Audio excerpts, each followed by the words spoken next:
So our topic for today, super simple solutions to bring more positivity at work. I thought this was a perfect topic since we're new in the new year, so we're still sort of like new year, new you. And it's one that I'm personally really passionate about for two reasons. One, I firmly believe that positive, connected, and committed workplace cultures is the differentiator to business success. I believe that firmly. I also believe if you want to transform your culture at work to be more positive, simple solutions are often the best solutions, because if something is easy to implement, it actually gets implemented. And I say this having been a management consultant for a very large management consulting firm for many years, and I've seen with my own eyes, sometimes you come up with these big, grandiose strategies to transform your culture, and they look really good in PowerPoint, they sound really good, but leaders struggle with, like, how do I bring this strategy to life on a day-to-day basis, consistently?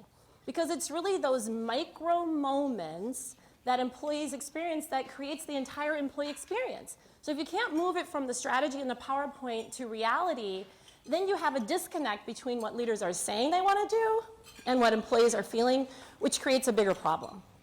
So sometimes simple is better, and easy to implement solutions sometimes can have really big impact. So we're going to combine those two, and we're going to brainstorm together some simple solutions to build more positivity in your workplace, so simple that literally you'll be able to have one or two at least that you can take back to work after lunch and implement them. So that's our goal.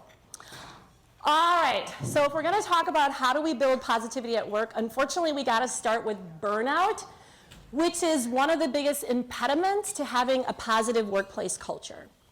So burnout is a thing.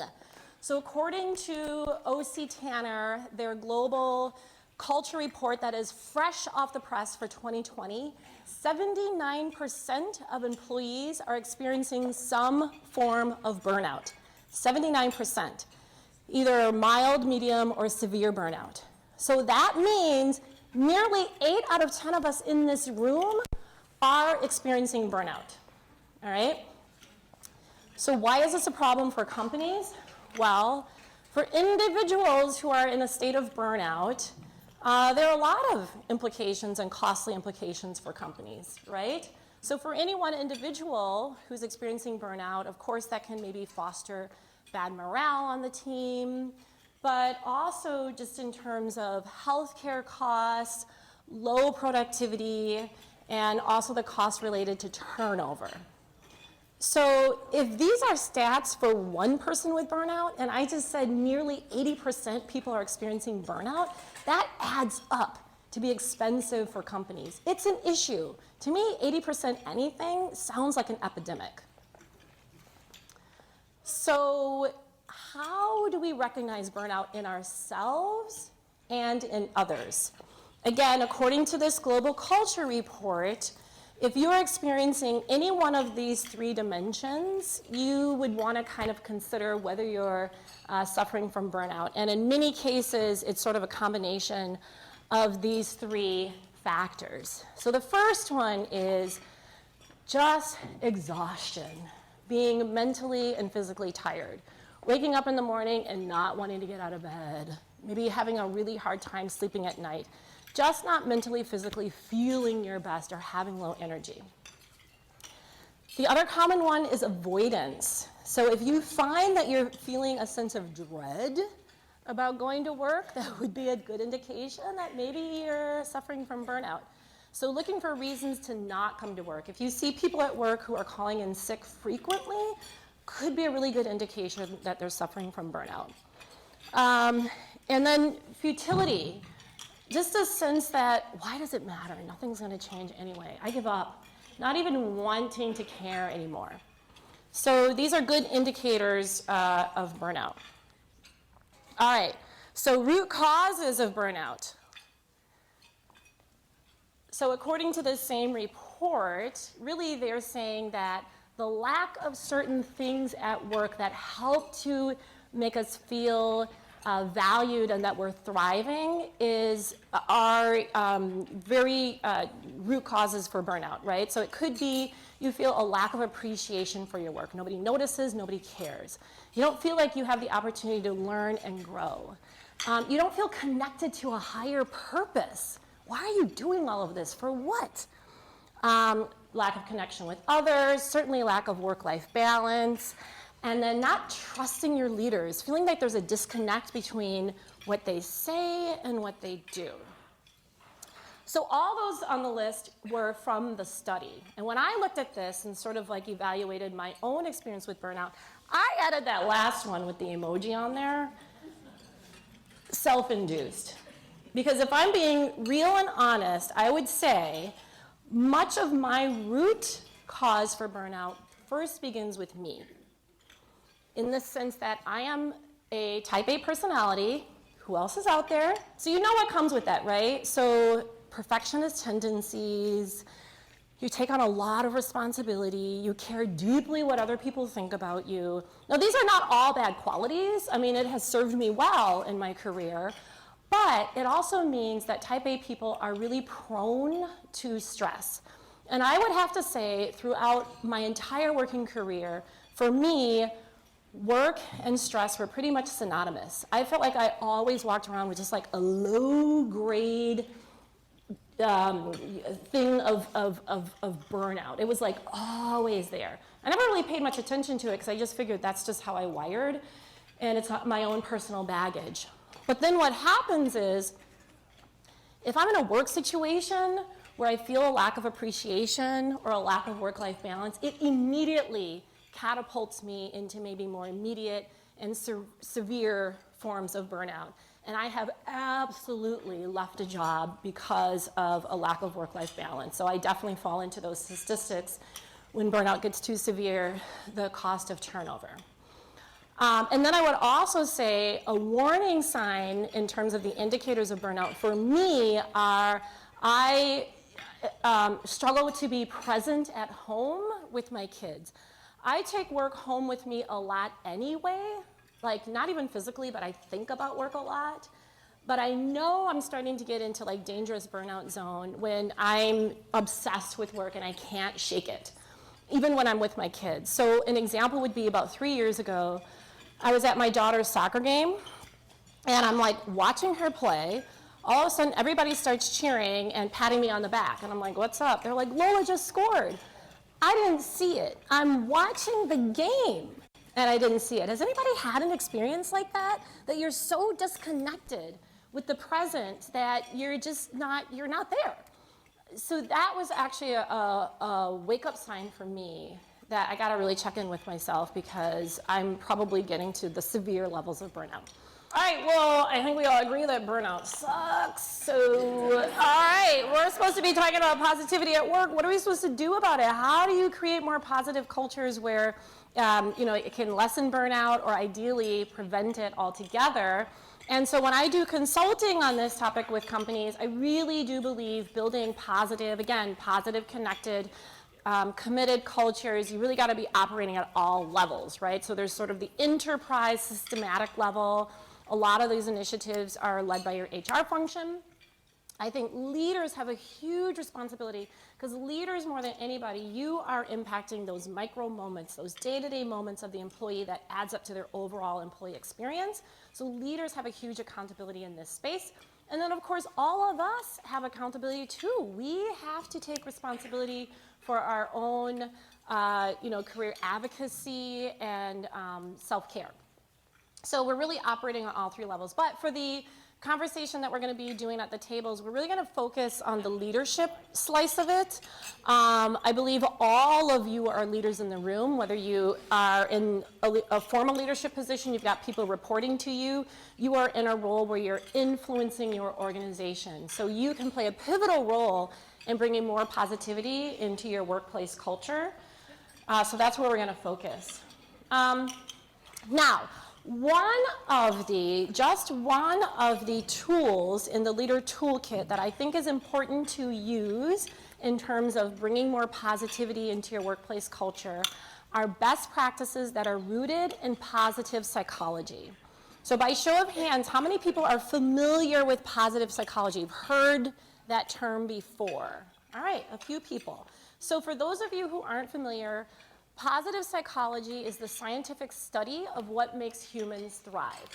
And it really started to take off in the 1990s as a discipline within psychology, because the head of the American Psychology Association at that time said, you know what?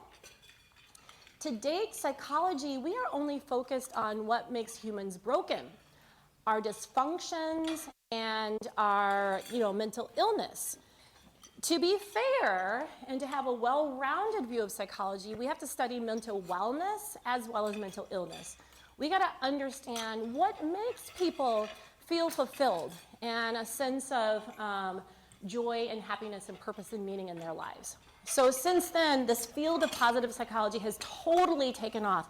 Tons of research is out there around it. And I want to just touch on some of the pieces of the research so that when we're brainstorming ideas that you can take back to work, you have an appreciation for what they're rooted in and why they work. All right. So one of the things that the positive psychology research tells us is that as humans, we have a negativity bias. So that means we are simply wired to focus more on, care more about, put more import on negative news, experiences, and information more so than positive stuff. And that just dates back to the early years of human development when we were confronted with new things. They certainly could have been life-threatening, and so our brains went into fight or flight mode, conditioned us to think that everything was horrible as a survival technique. So fast forward to modern era, most things that we encounter that are new or unfamiliar with us won't kill us, but again, our brains are hardwired to expect the worst. So we just kind of fall into a negativity cycle. So that's kind of depressing when you think about it. And it's one thing, I get that there's a lot of research that says this, but it's also kind of intuitive for me. So for example, by show of hands, if you were given both a compliment and a criticism at the same time, how many of you would focus more on the criticism? I definitely would.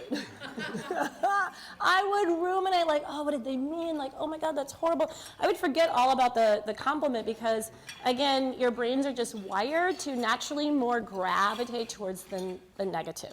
All right, bad news for positive psychology, so what's the deal? So the other piece of research around positive psychology is that we have a tremendous amount of influence over being able to override that negativity bias by simple actions, thoughts, and behaviors.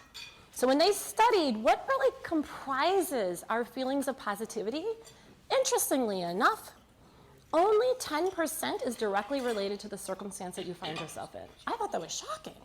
Only 10%. 50% is just how you're wired. Some people are more glass half empty, that's me, and some people are more wired to be glass half full. But a whopping 40%, that's almost half, 40% is due to our daily habits and choices.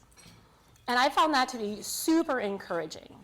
And so there are a lot of best practices in positive psychology that if you incorporate them into your routine more consistently than not, you can boost your overall positivity and you can sort of move from a negative mind to a positive mind more quickly. So I think of it as almost your brain is like any other muscle in your body. If you want to have toned, strong arms, you have to lift weights. There's no getting away from it. If you want to have a strong, resilient mindset, you have to practice at it just a little bit daily, and you will see the benefits from it. So I call them happy habits. In positive psychology, they call it interventions. That sounds too clinical for me. But happy habits, and there's lots of them. The ones that we're going to talk about today at our tables are around practicing more mindfulness, gratitude, investing in experiences and relationships. If we can do a little bit of these things, just a little bit consistently every day, we can really see the benefits of it. And the research shows that there's tons of benefits. by practicing these happy habits. This is all evidence research-based stuff, and that's why I love positive psychology as just one tool in your leadership toolkit. It's not a panacea, it won't cure everything. But I love the fact that I can do something and there's more guarantee than not that I'll receive benefits. So the research is awesome. Love the research, that gives me a lot of confidence, but nothing beats just having my own personal experience with it. So before we switch tables and get to our first discussion, I just want to tell you a little bit about my own personal journey with positive psychology and how I actually fell into it and how I started applying it in my life. So this was probably about 5 or 6 years ago at my corporate job. I was leading an area of the company and had to lead a pretty significant organizational redesign that resulted in role eliminations. So if you've ever had to be in that situation of telling people that they're losing their jobs, it's yucky, it's horrible. Sometimes you have to do it. So on one day, I had to tell multiple people that they were losing their jobs, and I was bracing myself for unpleasant conversations, because why would they be anything other than that? And all the conversations were unpleasant. So people reacted very negatively. They were mad at me personally. They were very upset with the company and upset with themselves. It wasn't pleasant, but I expected it. However, there was one conversation that completely took me aback. And one person that I had to share this news with, the person's reaction was something like this. Okay, this was not what I was expecting nor what I want, but when I look back, I have really enjoyed my time at this company. I've learned so much. I assume that this is a catalyst for me to go on and do something else. I don't know what it is, but I'm looking forward to learning what that is. And Beth, how are you? I couldn't believe it. I honestly couldn't believe it, because honestly, if the tables were turned, I would not have had that poise and that grace. It impacted me so much, I literally went home and I Googled, how can some people be positive in negative situations? And that's when all this stuff about positive psychology popped up. So I just started reading these articles, and I thought it was fascinating. Like, oh, we have a negativity bias. It's not just me. my brain's actually working the way it's supposed to when I go negative. But we have the ability to override it to some extent. I thought it was fascinating. So I read the articles. Then I started taking classes. I took so many classes, I ended up getting certified in it. Not thinking I was going to do anything with it. It was just more out of interest. And so because I was doing all this learning, I started just applying some of those happy habits to my daily life, not with any serious strategy, but you learn something that kind of sinks in. And I started to see that latent sort of foundational level of stress that I had always lived with started to dissipate somewhat. And I started showing up at work with a different kind of attitude. I was less wrapped up into my problems, and I was more able to be emotionally available to other people at work, which made me a better leader. So I started noticing it's working to some extent. So I was then more intentional about bringing mindfulness into my leadership team, and started having different conversations with my leadership team around how do we support one another, and how do we be more present as leaders for our employees. And little by little, we started to build more of a workplace family type culture.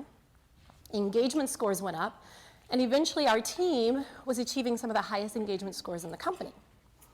So HR noticed, and they had come to me, and they said, Beth, we have a problem. There is a large segment of our workforce where we noticed a huge uptick in short-term disability claims, specifically due to stress and anxiety. We know you've been tampering around with this positive psychology, what would you recommend that we could do that maybe it could help the situation? And I had no idea. I mean, adopting these happy habits for myself is one thing, extending it to my team is another. How do you now systemize it and make it enterprise-wide? So we partnered together and we came up with solutions. And so that was my experience applying positive psychology in my personal life, at the team level, and also at the enterprise level. And quite frankly, that experience then was the spark for starting this business with organizations on how to boost more positivity at work. A lot of times that means how to fix dysfunction at work, how to increase engagement, get more out of people at work. Because I saw firsthand stress, anxiety, burnout is a thing. It is costing the company money. And there are some simple solutions. And again, positive psychology is not the only solution. It's just one tool in your leadership toolkit. So the fact that there's research that backs it up, but I have personal experience that backs it up, makes me a believer that it's a simple solution that we should sometimes turn to.